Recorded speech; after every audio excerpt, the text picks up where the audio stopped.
नमस्कार, आप सभी का स्वागत है तीन पीढ़ियां और चुनाव में। बहस जरा ठहर के।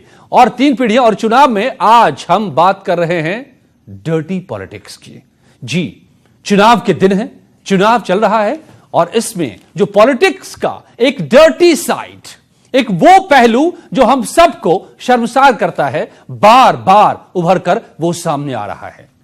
जबकि हम तो उस देश के बाशिंदे हैं जहां पर राम राज्य की अवधारणा है, जहां चुने हुए प्रधानमंत्री नहीं थे राम, राजा राम थे वो, लेकिन एक व्यक्ति ने उंगली उठाई तो अपनी पत्नी तक को छोड़ना पड़ा। मर्यादा और आदर्श की वो ऊंचाई थी। और इसीलिए जब दुनिया का सबसे पहला लोकतांत्रिक सत्ता यहां पर आई, लोकतांत्रिक सरकार बनी यहां पर सबसे पहली, तो उसमें सर्वमत की सरकार थी। वैशाली के लोकतंत्र को याद कीजिए, करीब 2500 साल पहले एक व्यक्ति का भी विरोध सुना जाता था, माना जाता था और फैसले को रद्द कर दिया जाता था। जबकि उसमें तकरीबन 2500 से भी ज्यादा प्रतिनिधि हुआ करते थे, जिनको आज हम सांसद या विधायक के तौर पर जानते हैं। तो फिर क्या हो गया है कि आज मां बहन की गाली भी छोटी पड़ गई है हमारे पॉलिटिक्स में। इन चुनाव के दौरान लोग क्या क्या नहीं कर रहे हैं अपने आप को चर्चा में लाने के लिए, दूसरे को नीचा दिखाने के लिए। कोई चोर है तो कोई लुटेरा है, कोई जूते चलाता है तो कोई गालियां बकता है। कौन सी राजनीति हम कर रहे हैं और आने वाले भविष्य को कौन सा चेहरा हम राजनीति का दिखा रहे हैं? आज का यही मेरा सवाल है। आइए मैं पूछूंगा, सभी से मिलाऊंगा। मेरे साथ नई पीढ़ी भी के लोग भी हैं, हमारे साथ तमाम मेहमान भी हैं। सबसे करूंगा मैं बात, सबसे मिलवाऊंगा, लेकिन सबसे पहले ये रिपोर्ट।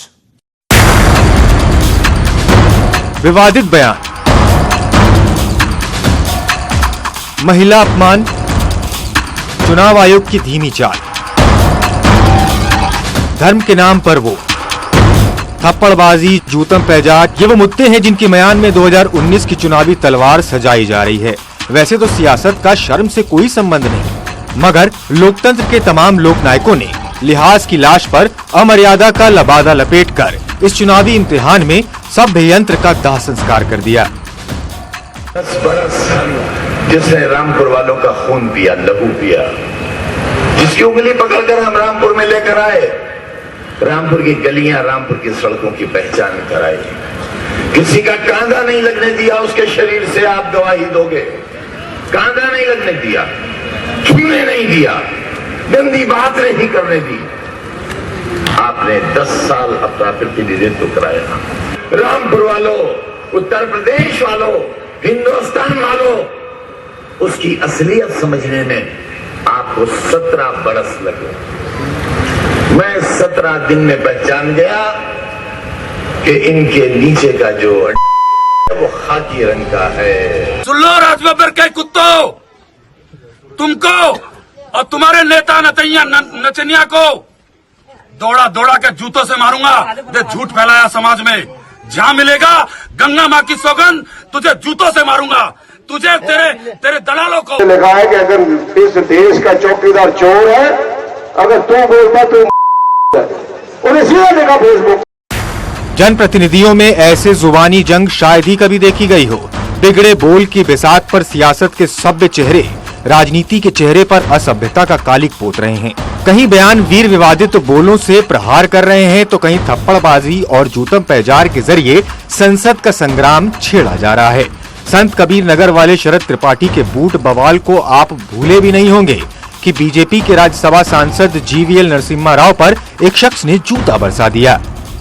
देखिए, बहुत शर्मनाक है ये, और मुझे लगता है कि बहुत एक मानसिक रोगी ही इस तरह की कोई हरकत कर सकता है। राजनीति की भंगिमाओं में धर्म के नाम पर खुलकर वोट मांगने का चलन भी इस चुनाव में खूब देखा गया। सीएम से लेकर पूर्व सीएम तक जिसको जहां मौका मिला उसने वहां धर्म को चुनावी धार देते हुए ध्रुवीकरण करने का वार किया। मुस्लिम समाज के लोगों को ये कहना चाहती हूँ, चुनाव में बीजेपी को हार का मुंह उत्तर प्रदेश से दिलाना है तो आप लोगों को अपने वोट को बांटना नहीं है, बल्कि एक तरफ अपना वोट गठबंधन के उम्मीदवारों को देना है। कि अगर कांग्रेस को अली पर, सपा बसपा को अली पर विश्वास है, हमें भी बजरंग बली पर विश्वास है। नेताओं के ऐसे नजरानों पर चुनाव आयोग ने अपनी धीमी रफ्तार का परिचय देते हुए किसी सिटिंग सीएम पर 72 घंटे का प्रतिबंध लगाया हो। बहरहाल राजनीति में घट रही इन घटनाओं से एक सवाल खड़ा होता है कि आखिर क्या वजह है कि जवाहरलाल नेहरू, राम मनोहर लोहिया और अटल बिहारी वाजपेयी जैसे महान राजनेताओं से विरासत में मिली सियासत को नेता गंदा बना रहे हैं। क्यों उसूलों पर चलने वाली पॉलिटिक्स आज डर्टी हो चली है। Bureau report, news 18।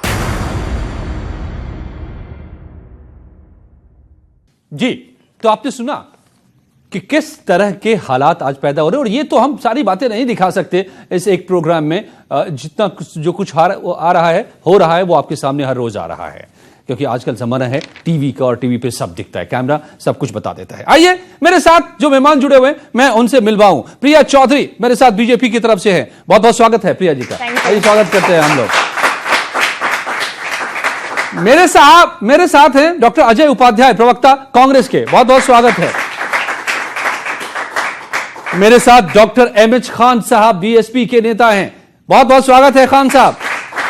डॉक्टर अजीज खान, प्रवक्ता एसपी के, बहुत बहुत स्वागत है अजीज साहब। ये बड़ी अच्छी बात है कि तीन डॉक्टर्स, तीन पीएचडी है मेरे साथ। आज पूछूंगा कि आप लोगों के रहते कैसे पॉलिटिक्स में इतनी गंदगी आ गई है। मेरे साथ पॉलिटिक्स को बड़े करीब से लगातार उस पर नजर रखने वाले अमलेंदु उपाध्याय साहब, राजनीतिक विश्लेषक है, बहुत बहुत स्वागत है आपका अमलेंदु जी। और इसके अलावा है जनता, पब्लिक, यंग जनरेशन खास तौर से, जो कैसे देखती है इस पॉलिटिक्स को, इस शैली को, इन शब्दावलियों को, इन गालियों को। ये पूछूंगा और ये सवाल उठाएंगे आज। लेकिन सबसे पहले डॉक्टर खान, सबसे बुजुर्ग हमारे बीच आप हैं। 3 पीढ़ियां और चुनाव है ये प्रोग्राम, और मैं बता दूं कि ये कोरी बहसबाजी का प्रोग्राम नहीं है। बहस जरा ठहर के, इत्मीनान से।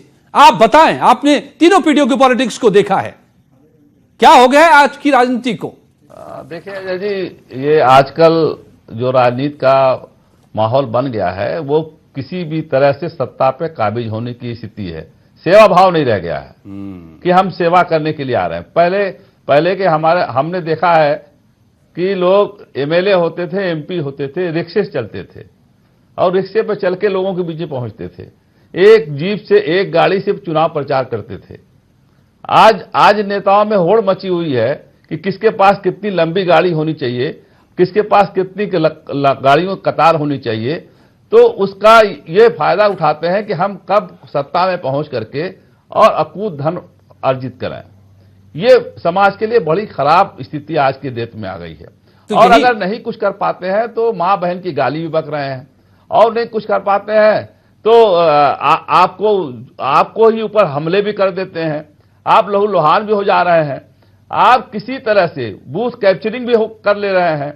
आपने वो सब काम करना शुरू कर दिया कि जिससे हमको पावर मिल जाए और हमको सिपाही और दरोगा, तो यही पावर को हासिल करने की बना करके आज के नेताओं ने रखा। खान साहब, क्या यही पावर को हासिल करने की बेताबी है, बेकरारी है कि बहन जी ने कह दिया एक कौम से ही कि आप क्योंकि एक कौम के हैं मुझे वोट करें आप? ये भी उसी स्तर पर है। पहली बार ऐसा हुआ होगा शायद, मुझे नहीं याद है, आप लोगों को याद हो तो बताएं कि किसी राष्ट्रीय पार्टी के राष्ट्रीय अध्यक्ष पर बैन लगा हो कि आप नहीं बोल सकते 48 घंटे तक।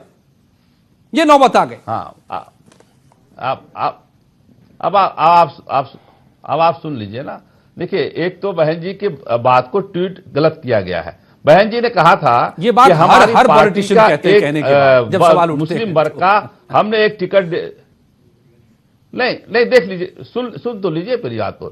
एक हमने मुस्लिम जात के लोगों को हमने यहाँ पर प्रतिनिधित्व देने के लिए टिकट दिया है। अब 15 दिन के बाद कांग्रेस पार्टी ने उसी जात बिरादरी को दे दिया है।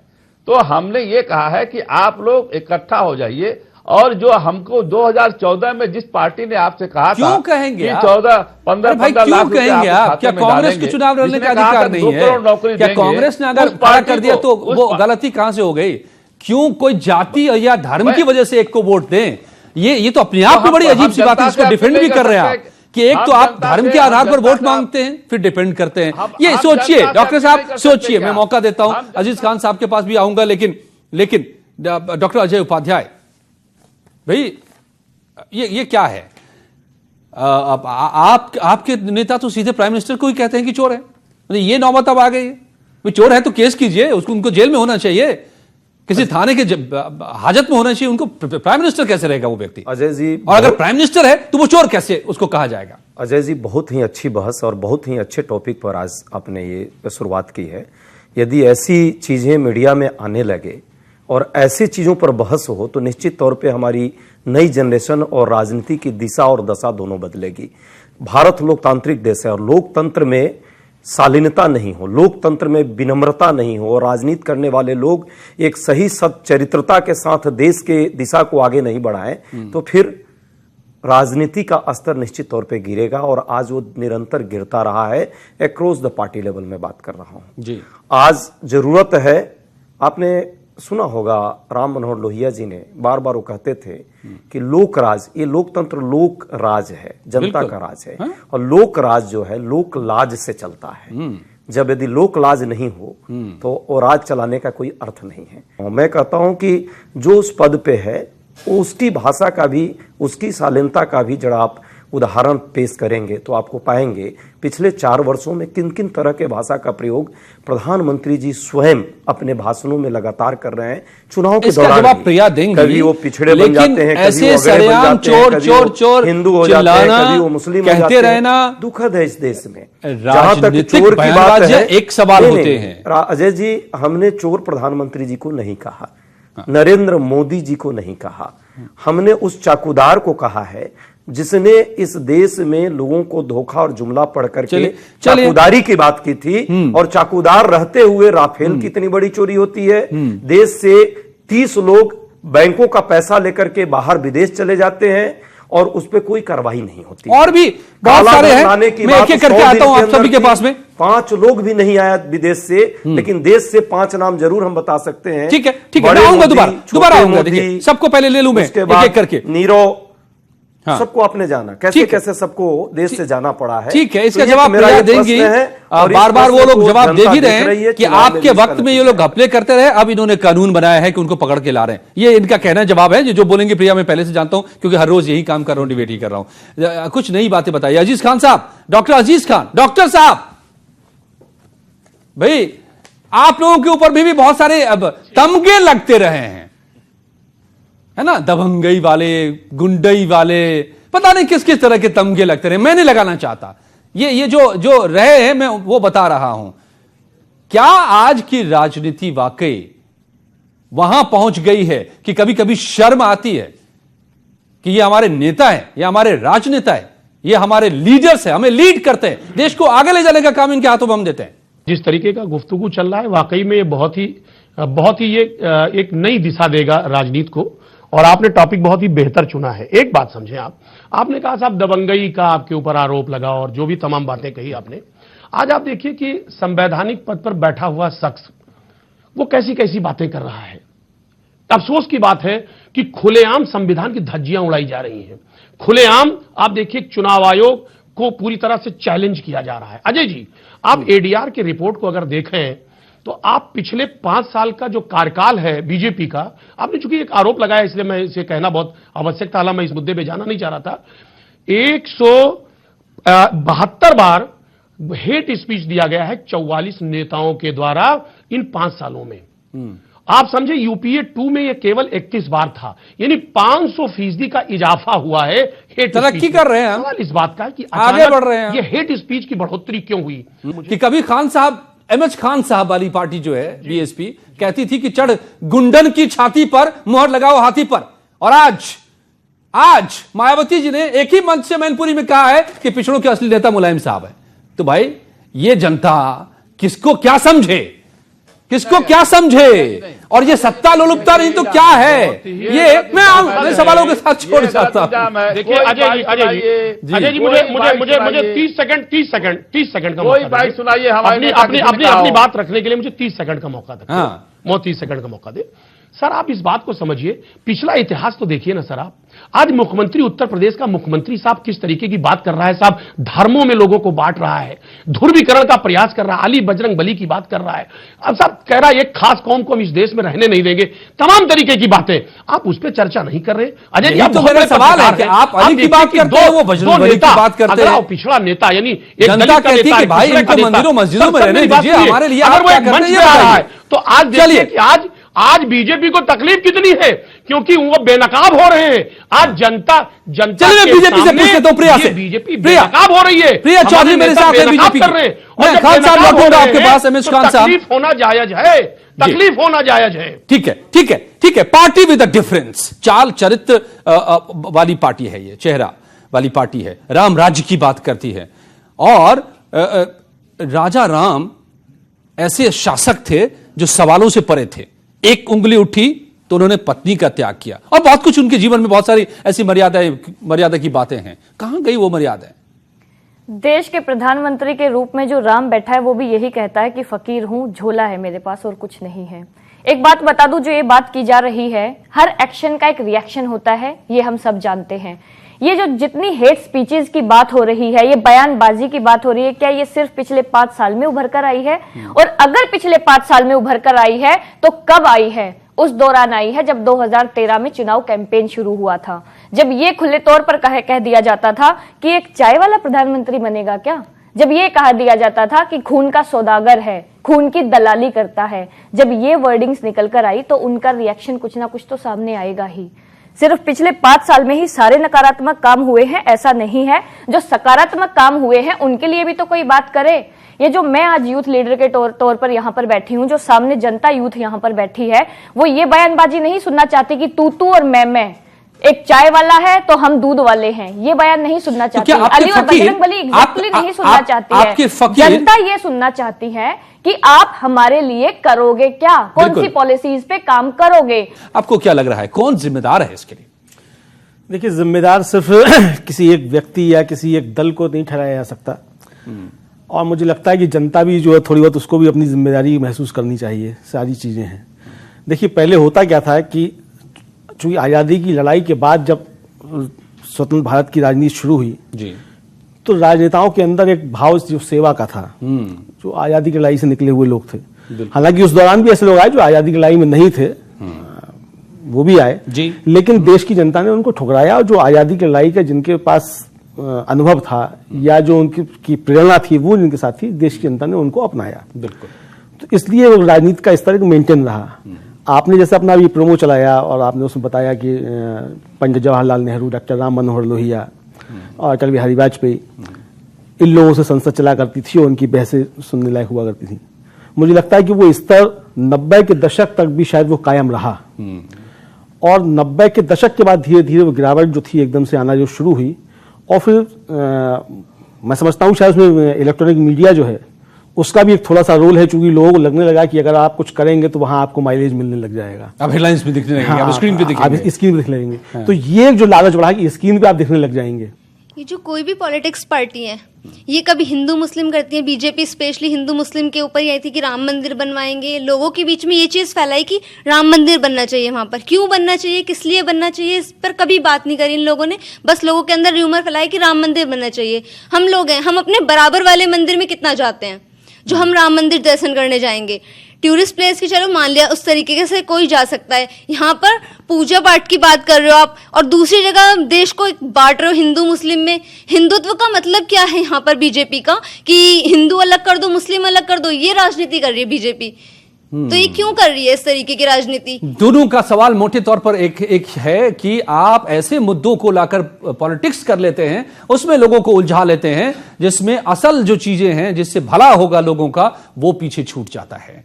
और जो अब तक आप लोग बता रहे हैं हमें कि मोटे तौर पर यह कि सत्ता चाहिए, पावर चाहिए, लाल बत्ती चाहिए, बड़ी बड़ी गाड़ियां चाहिए, तो उसके लिए कुछ भी करेगा।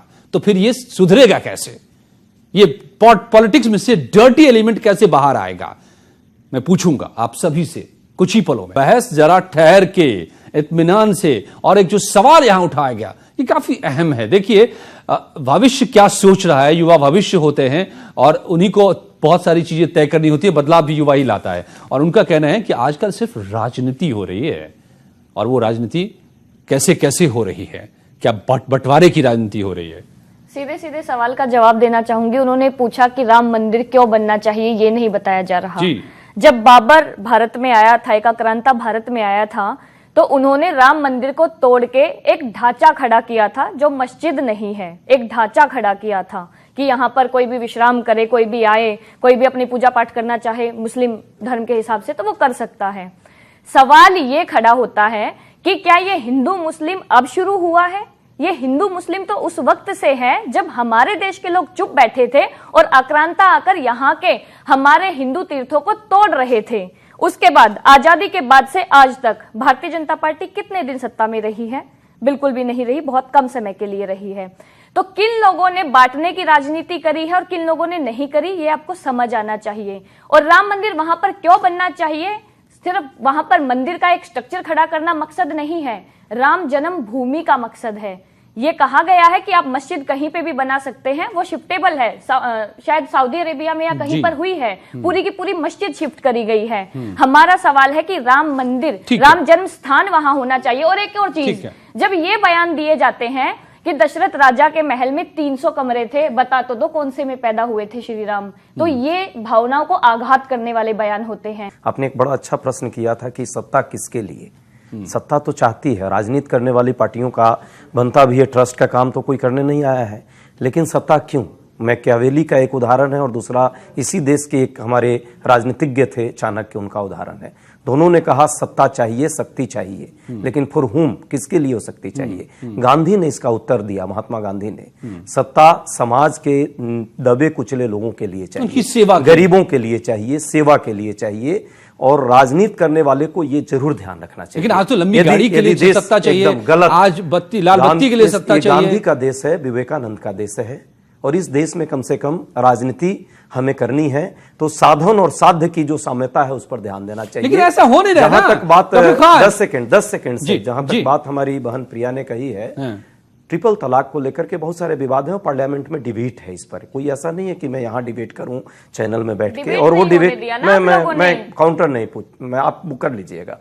डिबेट है और डिबेट में स्पष्ट है कि जो ट्रिपल तलाक के बिल ला रही थी सरकार, उस पे 1 घंटे में उस बिल को पास करने का प्रयास की, जबकि पार्लियामेंट डिबेट के लिए ही होता है।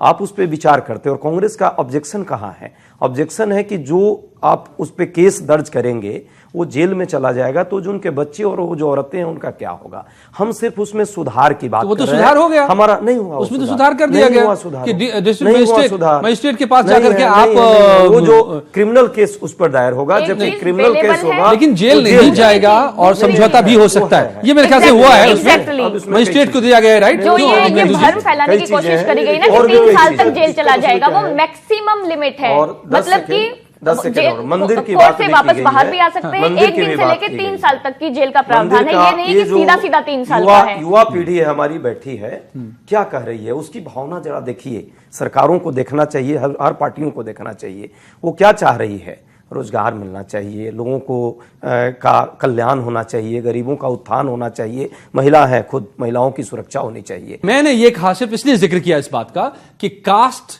कैश पॉलिटिक्स, इससे देश का भला नहीं हो रहा है। खान साहब जी, खान साहब आप ही दोनों, बोथ द खान्स, मैं आ रहा हूं यहीं पर, तो कौन से पॉलिटिक्स से भला होगा?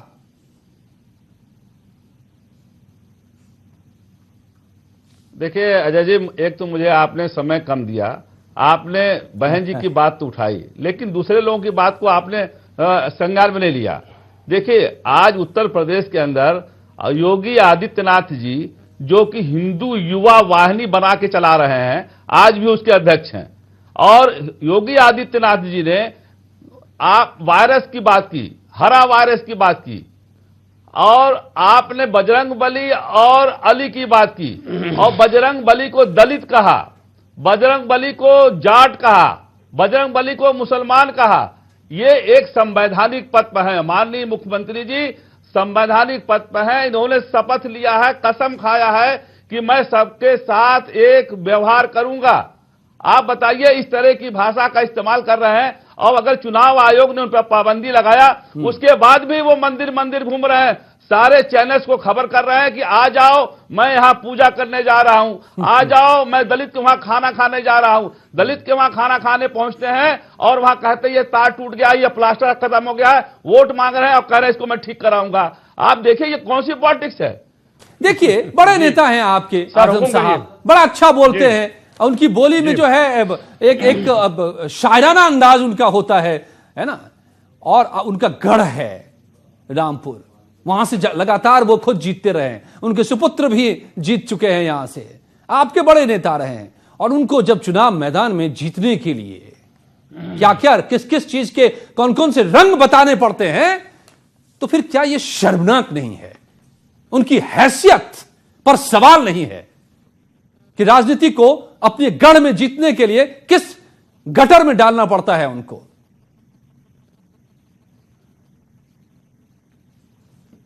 देखिए अजय जी, पहली बात तो आप ये जान लीजिए कि जब ये वाकया आया था उसके पहले प्रथम चरण का चुनाव था, और प्रथम चरण के चुनाव को देखते हुए बीजेपी की तिलमिलाहट आप देखिए किस कदर घबरा गई कि उसको यह नहीं समझ में आ रहा था कि मैं आखिर कौन सा ऐसा मुद्दा उठाऊं कि जिससे देश की जनता गुमराह हो। पहली बात अजय जी, और उसी परिप्रेक्ष्य में अगर आप इसे देखें तो बीजेपी एक महिला की आड़ में राजनीति करने का प्रयास कर रही थी। आजम खान साहब के पूरे स्पीच को अगर आप देखें तो उन्होंने बिल्कुल दूर दूर तक आदरणीय जयाप्रदा जी के लिए कोई स्टेटमेंट जारी नहीं किया। उन्होंने खुद खंडन किया, प्रेस कॉन्फ्रेंस भी किया, और अगर आप स्पीच में सुने तो अच्छा, देखिए दुनिया जानती है वैसे कि उन्होंने क्या कहा, आप भी जानते हैं, वो भी जानते हैं, मैं भी जानता हूं, लेकिन मैंने नाम नहीं लिया जयाप्रदा जी का कि उन्होंने जया जी के लिए कुछ कहा। मैं तो ये कहता हूं कि किसी के भी उस वस्त्र का रंग बताना का क्या मतलब है भाई? डॉक्टर साहब, राजनीतिक शालीनता होती है, कम से कम इतना ख्याल तो रखना नहीं चाहिए किसी के लिए भी। अमर सिंह साहब, पार्टियों की बात सिर्फ नहीं हो, उनको बेनकाब आजम खान साहब लगातार कुछ न कुछ बोलते रहते हैं और आप लोगों को पर्दा उस पर डालते रहते हैं। पर चढ़कर जिस तरीके से समाजवादी विचारधारा की बात करते थे, लेकिन इसका क्या मतलब हुआ भाई? महिला के पीछे से राजनीति, महिला के पीछे से राजनीति क्या होती है? मैंने गौर किया था, मैं जवाब देने वाला था, पूछने वाला था, महिला के पीछे से राजनीति क्या होती है? प्रिया जी को रोकिए, मेरी बात कंप्लीट होने दीजिए आप। अच्छा, महिला के पीछे से राजनीति क्या होती है? खान साहब, महिला की पीछे से राजनीति क्या होती है? क्या महिला को राजनीति मानने का हक नहीं है क्या? सर, हाँ सर, महिला के पीछे आकर के महिला को सामने ला करके राजनीति करना चाहिए बीजेपी। बीजेपी की हैसियत नहीं है, मतलब क्या हुआ? कोई काम नहीं किया, विकास नहीं किया, रोज बेरोजगारों को भटकाया, किसानों को भटकाया, इसलिए वो इस तरीके के मुद्दे को छेड़ कर राहुल गांधी ने संसद में खड़े होकर कह दिया कि 56 इंच का सीना एक महिला के पीछे छुप गया। अरे भाई, आप पहले आप सोचते क्या है, एक बार वो स्पष्ट कर दीजिए। अजय जी रोकिए भाई, ये डिबेट का तरीका थोड़ी है, ये डिबेट का तरीका नहीं है। नहीं, आप जो बात कह रहे हैं वो विवादास्पद मुझे लग रहा है। आप मुझे लग रहा है कि खारिज कर रहे हैं महिला को। आप मुझे लग रहा है कि आप कह रहे हैं कि महिलाओं को राजनीति मानने का कोई हक ही नहीं है। महिला को क्यों लाया? खारिज नहीं कह रहा है, महिलाओं का सम्मान इस देश ने किया है, महिलाओं का सम्मान आप करते हैं कि नहीं? सवाल ये है, महिलाओं का सम्मान, क्योंकि आपकी पार्टी के बड़े बड़े नेता बड़े बड़े बयान देते रहे महिलाओं के संदर्भ में। हमारी विचारधारा महिलाओं के सम्मान के लिए हमेशा आगे खड़ी रही है। एक सवाल लेते हैं हम यहां से, माइक किन के पास है और सवाल किन के पास है, बताइए। जैसा कि बीजेपी के प्रवक्ता जी बोल रहे हैं कि हम महिलाओं का सम्मान करते हैं, तो अश्विनी चौबे जी बिहार का जो एक प्रवक्ता है, हाईवर्ण नेता माने जाते हैं जी, जो राबड़ी देवी को सलाह देते हैं कि आप महिला हैं, घूंघट में रहिए। अच्छा, तो ये कितना हद तक सही है? हाँ। और मेरा सवाल इनसे भी है जो कांग्रेस के हुए, हाँ। वो बता रहे हैं कि सत्ता में आने के लिए तो हमें लगता है कि राजनीतिक पार्टियां कुछ भी कर सकती है। जैसे कि वो बोल रहे हैं कि 72,000 रुपये हम प्रत्येक साल देंगे सभी किसानों को, तो वो पैसा आखिर आएगा कहां से? हर चीज पे गौर कर रहे हैं युवा। पहले मैं जवाब दे दूं, एक आप भी देना चाहते हैं जी, बताइए। देखिए, एक तो जो कहा कि 72,000 रुपया आएगा कहां से, इस देश में 7th पे कमीशन लागू हुआ, किसी ने नहीं पूछा ये पैसा आएगा कहां से। पूंजीपतियों के लाखों करोड़ रुपए माफ हो गए, किसी ने नहीं पूछा ये पैसा आएगा कहां से। ठीक है, मैं उस पे नहीं जाऊंगा कि वो योजना सही है, मतलब सही है या गलत है, हाँ। लेकिन मैं इसका जरूर देना चाहूंगा कि वो पैसा आएगा कहां से। साहब, वो पैसा इस देश की जनता से ही आएगा, इस देश की जनता ही देती है। हाँ। आप अगर एक साबुन खरीदने भी जाते हैं, अगर रिक्शा चलाने वाला भी, और छोड़ दी रिक्शा चलाने वाला, अगर भिखारी भी अगर एक साबुन खरीदने भी आता है, पेस्ट खरीदने भी आता है, तो वो उस पर टैक्स अदा करता है। ठीक है, है ना, तो उसके टैक्स से ही पैसा आता है। आपने भी जैसे पहले कहा कि राजा का मतलब क्या होता था, नहीं तो सवाल ये आएगा तो टैक्स से ही पैसा, राज्य कल्याणकारी होना चाहिए, राज्य कल्याणकारी होना चाहिए, और यही दिक्कत हो रही है कि राज्य कल्याणकारी नहीं रह रहा, इसीलिए सारी दिक्कतें सवाल ये है कि वो क्या अफोर्डेबल है, क्या हम इतना पैसा सीधे निश्चित तौर पर किसी है, वो कुछ भी नहीं है। 3 या 3.5 लाख करोड़ रुपया बनता है, वो कुछ भी नहीं है, कुछ भी नहीं है। जवाब देखिए, ये प्रश्न जो आपने किया आपका जायज बनता है करना। आप युवा हैं, समझदार हैं, देश आपके हाथों में आने वाला है, आपको करना चाहिए प्रश्न। यही तो मैं पूछना चाहता हूं भाजपा के साथियों से कि प्रश्न करने वाले को राष्ट्रद्रोही नहीं कहा जाना चाहिए। आप प्रश्न किए, मुझे बड़ी खुशी हुई है, एक युवा समझदार कर रहा है। दिक्कत क्या है, जो बातें आपने की है, मनरेगा पर जब प्रश्न आया था तो यही आया था, मनरेगा को का ये फंड कहां से आएगा? फंड यहीं से आएगा, इसी देश से आएगा। देखिए, गरीब लोग हैं, गांव में हैं, आप भी गांव के हो सकते होंगे, मैं भी गांव का रहने वाला हूं। गांव में जब से नोटबंदी हुई है, अजय जी, लेकिन लोग कह रहे हैं, मुझे एक अर्थशास्त्री समझा रहे थे कि मनरेगा आया तो मजदूर महंगे हो गए गांव में। अब ये योजना वाकई अगर आ गई, हालांकि आने की उम्मीद कम है, लोग ऐसा भी मानते हैं क्योंकि लागू करना आसान नहीं होगा, लेकिन अगर आ गई तो मजदूर गायब हो जाएंगे, खेत सारे पड़ते रहेंगे, ये भी बता रहे हैं अर्थशास्त्री। ये अर्थशास्त्री की बात मत बता रहा हूं। 10 सेकंड प्रश्न मुझसे ही पूछ रहे हैं, 10 सेकंड नहीं तो गलत में मैसेज आएगा। आप क्या चाहते हैं कि जो गरीब है वो हमेशा गरीब रहे? देखिए, इस तरह का जवाब उनको मत दीजिए, उनको अमीर बनाने का ये तरीका नहीं है कि पैसे काम के बदले काम के बदले तो पैसा से। मैडम, बहन 5 मिनट बाद आप 2 मिनट चलाने लगी, बहन 2 सेकंड, बहन 2 सेकंड, उनके लिए नीतिगत योजनाएं बनने लगी, 2 सेकंड देंगे उनका जीवन आप 2 सेकंड देंगे, आपका प्रश्न आएगा। उन्होंने कह दिया कि हम तो पैसे आपके सीधे जेब में डाल देंगे, आपको बहन आपने बोल दिया, अब मौका देंगे मुझे, सीधा पैसा जिम्मे। अजय जी, शुरुआत आपने की। अजय जी, आप भी कर रही हैं। अजय जी, मैं भी बीच बीच में बोल सकता हूं, लेकिन शालीनता, आज टॉपिक बड़ा शालीन टॉपिक फर्क ये है कि अजय जी बहुत शालीन टॉपिक है, मैं भी बीच बीच में बहुत पब्लिक शो करता हूं और तेज 6000 साल का कहा, 6000 महीने का कर दिया। फर्क ये आपने आंसर नहीं लिया, आप आंसर ले ले। जो बात आपने कही, मैं आपसे पूछ रहा हूं, इनसे नहीं पूछ रहा हूं, जाएंगे हम तो क्या गरीबों को अधिकार नहीं है? हमें 1 लाख रुपए वेतन उठाने का अधिकार है, आपको 3 लाख रुपए वेतन उठाने का अधिकार है। किसने अधिकार दिया? क्या वो गरीब रिक्शा वाला, गांव का मजदूर, किसान, क्या उसके पास नहीं है? उसकी हालत खराब हो गई है, मैं कह रहा हूं भूखे मर जाए क्या? मैं कह रहा हूं, उनके बच्चे क्या एजुकेशन नहीं प्राप्त करें? उनको शिक्षा का अधिकार नहीं? जवाब दीजिए, उनको स्वास्थ्य का अधिकार नहीं? राजनेता नहीं, ये सरकार, ये वेलफेयर स्टेट है, ठीक बात, ये जन कल्याणकारी राज्य की अवधारणा भारत में आई है, ये कैपिटलिस्ट स्टेट नहीं है, ये अमेरिका नहीं है कि बस जो भूखे मर रहा है उसको मरने दो। अब मैं बोलूं अमेरिका में अच्छा, एक सवाल, सुरक्षा योजना, अच्छा अजय जी, एक सवाल, इसलिए एक सवाल पर मुझे दुख लगा इस बात पर। एक सवाल, गरीबों को राइट है, अरे सुन लीजिए, और मजदूर नहीं रहेगा जीवन। अरे सुन लीजिए, वो भी अमीर बनने की, अरे सुन लीजिए महाराज, आप लफाजी कर रहे हैं, नहीं एकदम लफाजी कर रहे हैं। मैं बताता हूं कैसे लफाजी कर रहे हैं, मैं बताता हूं। अजय जी सुन लीजिए, सवाल, अरे आप ये इमोशनल स्पीच जाकर के, नहीं बीजेपी उसको जाके दीजिए, मुझे मत दीजिए। नहीं अजय जी सुन लीजिए मेरी बात, नहीं सुन लीजिए, एकदम बोलिए। अरे सुन लीजिए, लफाजी शब्द इसलिए पर भी आपको ध्यान इसलिए रखना चाहिए। ये जो आप कह रहे हैं, जो जितनी बातें आप कह रहे हैं, नहीं आप जो कह रहे हैं कि गरीबी को उनको अमीर बनने का अधिकार नहीं है, ये लफाजी है। नहीं, गरीबों को न्याय नहीं मिलना चाहिए, ये लफाजी है, ये लफाजी चाहिए या नहीं? आप नहीं बना रहे उनको, आप नहीं बनने दे रहे उनको, मैं बताता हूं भाई। अरे सुन तो लीजिए सवाल, आज तक लैंड रिफॉर्म इस देश में मुकम्मल नहीं हो पाया, इसलिए वो गरीब है, इसलिए वो गरीब है। आप जैसे लोगों ने नहीं होने दिया, खेती घाटे का सौदा बन गई क्योंकि लैंड रिफॉर्म नहीं हुआ, क्योंकि वो सिंचित नहीं हो पाए, क्योंकि मॉडर्न टेक्नोलॉजी नहीं जा पाई। आप उनको कहते हैं कि मुफ्त में पैसे ले लो, तुमको भी अमीर बनने का हक है, ये इसलिए लफाजी है। मैं इस पे और नहीं रहूंगा, नहीं वक्त चला जाएगा।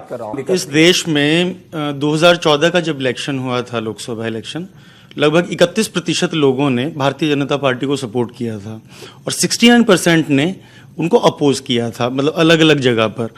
तो मैं ये जानना चाहता हूं और साथ ही साथ बाकी सब लोगों से भी मैं जानना चाहता हूं कि जिन लोगों ने आपको सपोर्ट नहीं किया, तो क्या पाकिस्तान ने आप लोगों को वो दे दिया है, कोई पावर दे दी है कि आप उनको जो है, जो 69% लोग हैं, जो लोग आपको वोट नहीं करते, सपोर्ट नहीं करते या किसी वजह से आपकी विचारधारा से एग्री नहीं करते हैं, तो किस अधिकार के तहत आप उन लोगों को पाकिस्तान भेजना चाहते हैं?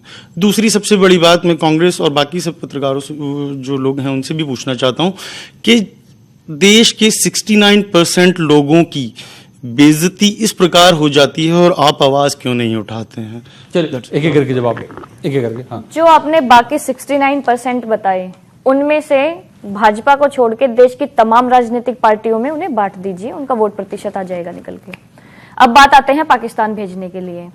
यहां पर आप 3 लोगों ने मुझसे भारी सवाल पूछे।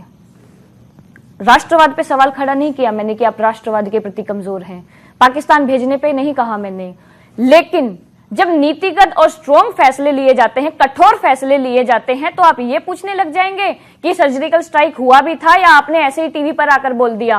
आप ये पूछने लग जाएंगे कि एयर स्ट्राइक हुआ था, अरे चलो सेना ने बता दिया हुआ था, तो आप ये पूछेंगे ये तो बता दो उसमें आतंकवादी मरे या खाली जमीन पे पेड़ उखाड़ कर आ गए। तो हम ये कहते हैं कि अपने यार दिलदार को वहां पर भेजकर उनसे पूछवा लीजिए, उनके यार दिलदार उनको बता देंगे कितने लोग मरे थे। सवाल ये उठता है जब मणिशंकर अय्यर पाकिस्तान के टीवी चैनल पर बैठकर ये कहते हैं कि राहुल गांधी को पीएम बनाने में हमारी मदद कीजिए, जब एयर स्ट्राइक होने के 48 घंटे भी नहीं होते हैं और तमाम विपक्ष के लोग ये सवाल करना खड़ा कर देते हैं कि हमला हुआ कैसे, कहीं इलेक्शन के लिए तो हमला नहीं किया गया, क्योंकि ये पता था कि उरी का जैसे बदला लिया गया है, हो सकता है इसका भी वैसे ही बदला लिया जाए, तो उस चीज को बचाने के लिए पहले ही सवाल खड़े करने लग जाते हैं। इन्होंने प्रश्न किया कि पाकिस्तान की बात, अभी तो इमरान खान ने कहा है कि यदि भारत में यदि मोदी जी जीत जाएंगे तो भारत पाकिस्तान के संबंध बहुत अच्छे हो जाएंगे। कश्मीर अच्छा, समस्या ये बताइए, ये तो इमरान खान कह रहे हैं, तो क्या अब वो याराना फिर से स्थापित हो गया? जो वो गए थे वो बिरयानी खाने शायद और अम्मा जी का पैर छूकर आशीर्वाद लेने प्रधानमंत्री जी पाकिस्तान गए थे ना, उस पर और मैं बार-बार प्रश्न खुद मैं रोकना चाहूंगा इसलिए कि इस बहस में जाएंगे तो अलग है, मेरे पास 2 मिनट का समय है। मेरा ये कहना है कि ये चीजों से आप बाहर आइए, देश की राजनीति को शालीनता के साथ देश की ऊंचाई पे जो ऊंचाई जानी चाहिए थी उस पर आना चाहिए और इस ऊपर सब लोग बात करें और डॉक्टर अजीज खान, ही चुनाव होना चाहिए। मैं अब देखिए आखिरी सवाल पूछता हूं, समय समाप्त होने को है। आप लोग जरा ना अब अच्छे तरीके से, क्योंकि आप लोग डॉक्टर्स हैं, बड़ा सम्मान मेरे मन में सही में आप लोगों के लिए है, पढ़ना लिखना पसंद है मुझे भी, लेकिन मैं डॉक्टरेट नहीं कर पाया हूं, कोशिश करूंगा कि करूं। आप लोग कुछ उपाय सुझाइए कि ये डर्टी एलिमेंट कैसे कम हो। नहीं सर, बिल्कुल देखिए, डर्टी एलिमेंट और डर्टी पॉलिटिक्स एक ही तरीके से खत्म हो सकता है कि आदमी के अंदर सत्ता का मोह ना हो, समाज सेवा की भावना हो। क्योंकि हम जो जनप्रतिनिधि होते हैं या जो भी लोग होते हैं उनको पब्लिक एक रोल मॉडल की तरह उनको मानती है, और जब रोल मॉडल गलत काम करने लगता है, अभी देखिए प्रिया जी बात कर रही थी, साहब पाकिस्तान राष्ट्रवाद, साहब जिन्ना प्रेम देखिए, शरीफ प्रेम देखिए, इमरान प्रेम देखिए, समय नहीं है, आप लोग को छेड़ेंगे तो फिर राष्ट्रवाद की बात करते हैं, सॉल्यूशन रह जाएगा। एमएस खान साहब आगे, आपने बड़ी अच्छी बात कह दी, मैं आपसे यही उम्मीद कर रहा था। आपने कहा कि पॉलिटिक्स जो हो वो सेवा के लिए हो, सत्ता के लिए नहीं हो, एमएच खान साहब, लेकिन जब टिकट बिकने लगते हैं, जब करोड़ों करोड़ों का खेल होने लगता है, तो फिर सेवा कैसे रह जाएगी भावना? फिर तो वो सत्ता ही चाहिए, फिर तो पैसे की वापसी चाहिए, फिर तो इन्वेस्टमेंट है।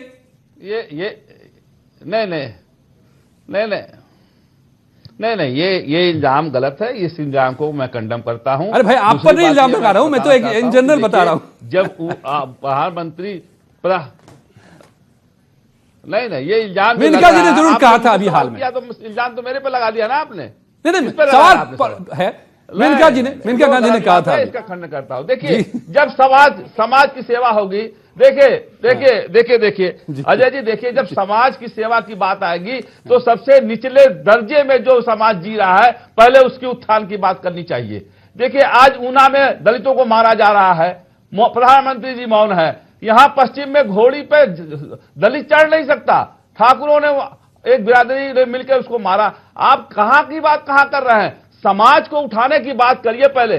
सब समाज मिल जाए, सब जन हिताय सब जन सुखाय हो जाए, तब इस समाज में आगे बढ़ सकता है। वरना अगर आप भेदभाव करते रहेंगे, जात बिरादरी करते रहेंगे, जिस तरह से भारतीय जनता पार्टी सांप्रदायिकता की बात करती है, सांप्रदायिकता बात पर ही आगे वोट मांगती है, पहले मंदिर की बात करती है, मंदिर हमारी बनेगी, छोड़िए इल्जाम मत लगाइए, फिर उनके पास भी कहने को बहुत कुछ है। मेरे भी मन में बहुत सारी बातें आ रही है, मैं नहीं रुकूंगा अब इसके लिए। नहीं है, आज की डेट में मुद्दा नहीं है। मतलब आप ये कह रहे हैं कि जो आप कर रहे हैं वो आप न करें, आप खुद के लिए भी शायद कह रहे हैं, आप खुद को भी शामिल कर रहे हैं कि जिस तरह की पॉलिटिक्स आप कर रहे हैं उससे बचे, बाज आए तो शायद बेहतर हो पाएगा। ये सबके लिए तो यही कर रहे हैं, हम तो यही कर रहे हैं। आप जी अजय जी देखिए, यदि सच में देश को नए दिशा की तरफ ले जानी है और इन सारी विकृतियों से हमें मुक्ति लानी है, तो मैं मानता हूं कि सारे नौजवानों को भी और हमारे जैसे आप जैसे बुद्धिजीवियों को भी इस देश की स्वतंत्रता की लड़ाई के बारे में समझने की जरूरत है।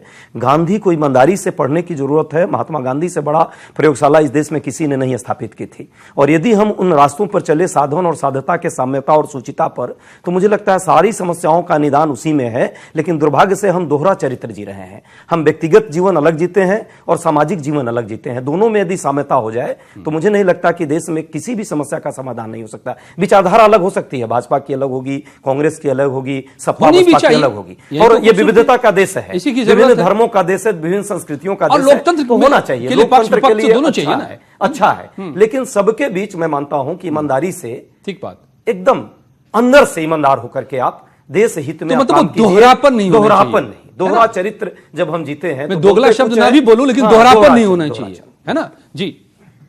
महात्मा गांधी जी की बात हो रही, तो महात्मा गांधी जी कहकर गए थे कि इस देश की आत्मा गांवों में बसती है, और उन गांवों के 18,000 गांवों ने पहली बार इस सरकार के टाइम पे बिजली देखी, तो कहां भूल गए थे उन गांवों को?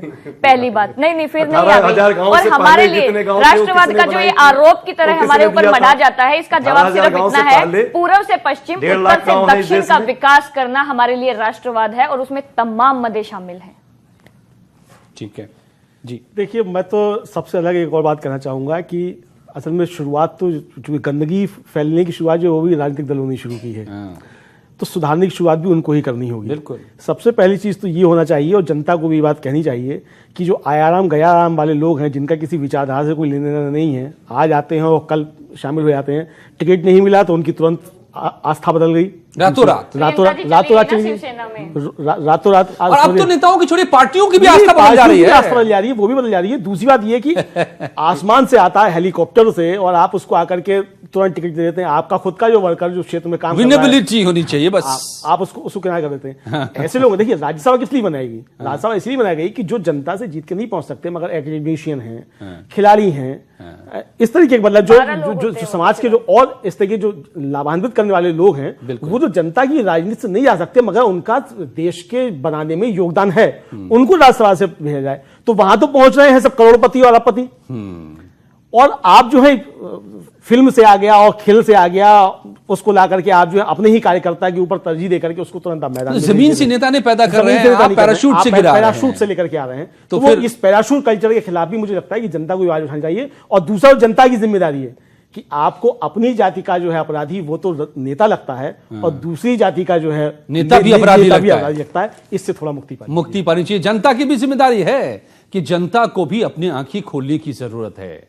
और भाई मैं आपको बताऊं कि जब देश ये आजाद हो रहा था, तो विंस्टन चर्चिल से लेकर के और दुनिया के तमाम राजनीतिक पंडितों ने कह दिया था कि ये देश टुकड़ों में बट जाएगा। हिंदुस्तान आजाद तो हो रहा है, लेकिन चल नहीं पाएगा, रह नहीं पाएगा। या इस देश के पास इतनी अकल नहीं, इतना लोगों के पास समझ नहीं।